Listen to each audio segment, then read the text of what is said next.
And the first question in front of me is to Justice Scalia. Why are you the way that you are?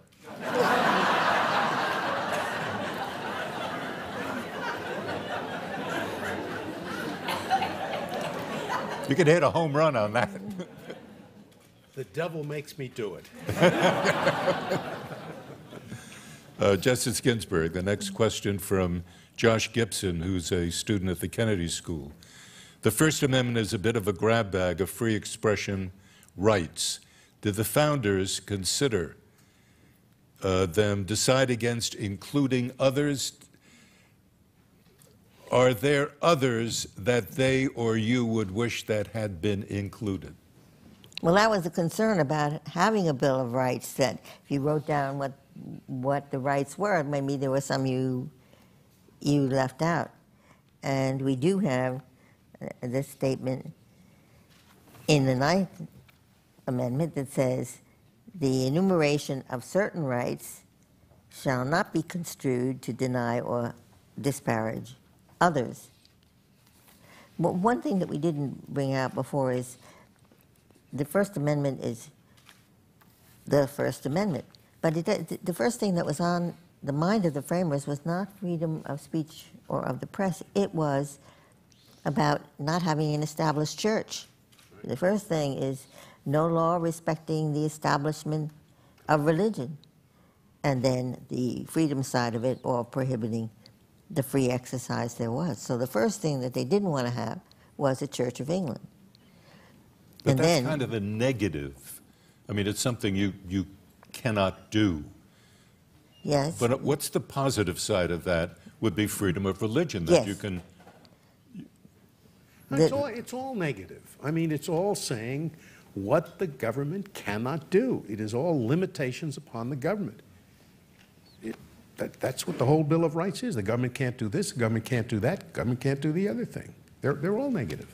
And that except for the government, everybody else can do what they want? Absolutely. No. Yes? Absolutely. Yes. Well, to take But you can't do everything. to take an example, Can we have an anti-discrimination law, Title VII of the Civil Rights Act of 1964. Until then, discrimination in the private sector was okay, because the Constitution restricts what government can do. A private employer could say, I don't want any women in this job. Oh, I see. And that would be perfectly okay, as it was until 1964. Did you have something to do with that? Well, I'd say President Johnson and the Congress that passed the Civil Rights Act of 1964 I have a had question here everything to do with that. from Catherine Cosin of the Museum. To whom does the First Amendment apply? Do undocumented immigrants have the 5 freedoms?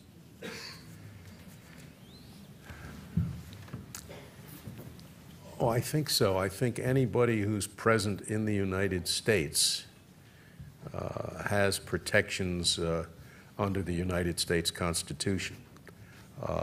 Americans abroad have that protection.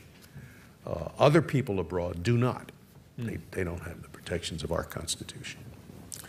Well, when we get to the 14th Amendment, it doesn't speak of citizens, as some constitutions grant rights to citizens, but our Constitution says person. And the person is every person who is here, documented or undocumented. I see. Thank you. I have a question from David Dorson, whom you know, He's right over there. prominent lawyer who is here with us. Where do you look to decide whether freedom of the press is or is not identical with freedom of speech? I have a feeling that's a loaded question. I have never thought that it was anything except identical. I can't imagine that you can limit some things that can be spoken, but cannot limit things that can be printed. I think it's the same criteria as to whether the limitation is unconstitutional. I think David must have a case in mind.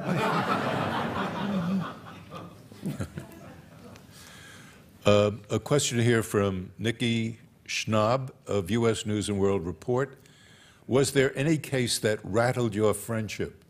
Justice Ginsburg? Well, Nino, I think we were most at loggerheads over the VMI case. Yes. Remember that? Yes, I do. And you had a stirring dissent. It was a great dissent. Yeah, you were the only dissenter. Well, that's only because Clarence was recused because he had a son there, didn't he? And that's true. Yeah. But remember that the chief voted for my judgment. I know. Not your dissenting opinion. And we went, I don't know how many rounds we went. We did, back and forth. Yeah, and one time I had a footnote that referred to the University of Virginia at Charlottesville. Ah, And yes. you had a footnote back saying, well, you have to forgive this ignorant person because she doesn't know that there is no University of Virginia at Charlottesville. There is only a University of Virginia.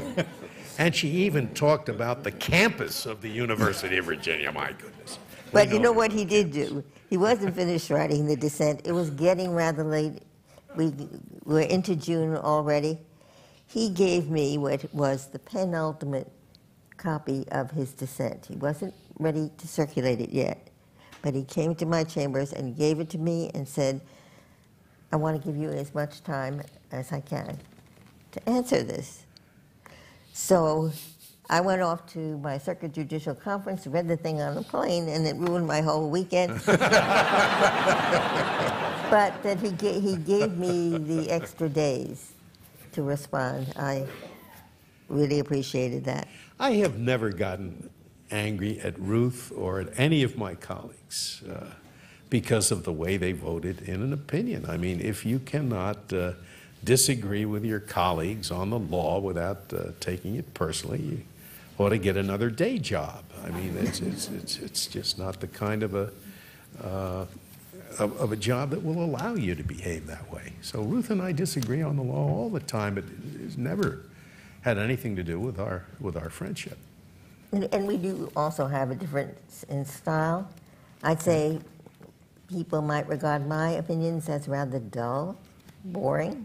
Yours are really jazzy sometimes. Jazzy. Here's a question from Seth Dawson of the Office of Congressman Denny Hecht. Justice Stevens recently suggested a constitutional amendment to modify the Second Amendment. If you could amend the Constitution in one way, what would it be and why? Justice Scalia. I certainly would not want a constitutional convention. I mean, whoa. Who knows what would come out of that? But if there were a targeted amendment that were adopted by the states, I think the only provision I would amend is the amendment provision.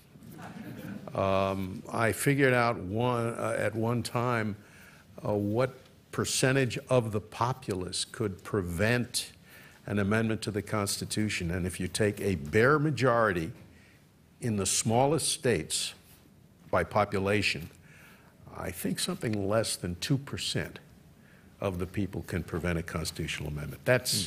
It ought to be hard, but it shouldn't be that hard. Mm-hmm. Well, Justice Ginsburg? if I could choose an amendment to add to this Constitution, it would be the Equal Rights Amendment. And that's... What do you mean by that, please?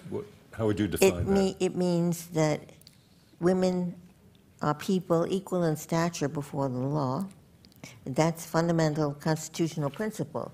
I think we have achieved that through legislation, but legislation can be repealed, it can be altered. I mean, I mentioned Title VII of the Civil Rights Act, and the first one was the Equal Pay Act.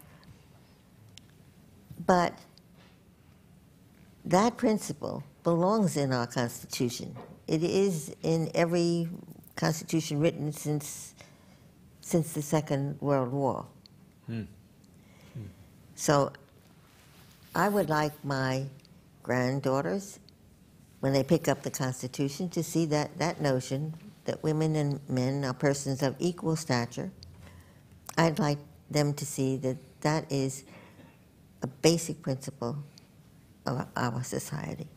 Is there any doubt in your mind that that would pass the judgment of the American people? Well, it didn't. Came pretty close. And I think that's an illustration of how powerfully hard it is. To get an amendment. Yeah. You don't want me to comment on that, do you? No, I don't want to comment. A question here, but no ID on who wrote it. To what extent do social media platforms such as Twitter, where speech can be broadcast to millions instantly, challenge traditional concepts of free speech? Interesting question. What is your thought on that, Justice Scalia? Well, I don't know that it challenges traditional concepts of free speech. It certainly challenges traditional manners of finding out who said what, where certain people say things that are unlawful or that are punishable by law. But I don't think it changes what the First Amendment means. There's also the great danger for people who use those devices is you can't take it back. You know, once you let it out, it's there for everybody to see. But you don't feel that it changes the concept of freedom of speech or the press? You'd have to give me an example. Okay. Sumner Newman asked this question. As it becomes easier to share opinions and events, should social media, i.e. Twitter, Facebook, etc., be required to limit what is shared? Is that a legal question? No, it's a policy question. I don't do policy. Would you agree? I would agree with my colleague. Joshua Curd of the Washington Center, do you feel the separation of church and state has been misunderstood, with Congress and the Supreme Court taking a proactive stand on the establishment portion but not on the prohibition part? I don't understand what he means by the last part. Well, a neither proactive stand. I was hoping that you would understand it, but I didn't. I'm sorry, I'm not there. Okay. All right, our last question. When you were a youngster, what did you want to be when you grew up? Oh, Lord. Maybe I'm an unusual person. I don't ever recall wanting to be anything. I mean, a baseball player or a hockey player or a lawyer or certainly never a judge. I never set my cap on being a judge. I didn't even want to be a lawyer when I was in college. When I graduated from college, I didn't know what I was going to do. I had an uncle who was a lawyer, Uncle Vince. Every Italian has an Uncle Vince. Vince had an office in Trenton, and I used to go out there and hang out there now and then. It seemed like a good life, so I went into the law. But no, I can't say I ever wanted to do anything except to do well what I was assigned to do. And if I have any quality that accounts for my making it this far, it's my ability to interest myself in whatever was shoved under my nose, no matter how dull it was. I took pleasure in doing it to the extent I could perfectly. But I never set my cap on being even a federal judge, much less a Supreme Court justice. Justice Ginsburg. In my growing up years, there were so many limits on what a girl could aspire to be. She could not be a police officer, she could not be a firefighter, she could not be a coal miner, she could not work at night. There were all these restrictions. There were very few women lawyers, maybe 3% of the bar, and there were even fewer judges. So I never aspired to be a lawyer, certainly not a judge, because if I had to make a living, I better be a teacher. That was a secure job for women. And the exhilarating thing for me when I think of my daughter and my granddaughters is the opportunities open to them that didn't exist. I'll give you, my favorite example of this is my granddaughter, who's now 23, when she was 8, was with me and I was being interviewed, and she said, well, I wanted to be part of this show too. So the reporter said, all right, Clara, what would you like to be when you grow up? And Clara's response was, I would like to be president of the United States of the world. And that, to me, the change in what girls can aspire to do and can achieve has been just exhilarating. Well, unfortunately, we've come to the end of the line. I just want to share with you the essence of a conversation that was repeated over and over again with me and the producers of this program, especially the executive producer, Mike Friedman, whom you have met. And that is the thought that we live at a time in Washington when the idea that two people who have strongly different opinions on very important issues can actually be good friends and can actually respect one another. And that kind of mutual respect is so terribly important today. And I truly hope that this program, televised as it's been, can set an example and serve as a model for people all over the country who might have different opinions, but do recognize that in this country there's plenty of room for the different opinions, and we ought to have more room for mutual friendship. So thank you both so very much for being here. Appreciate it. Thank you all. Thank you.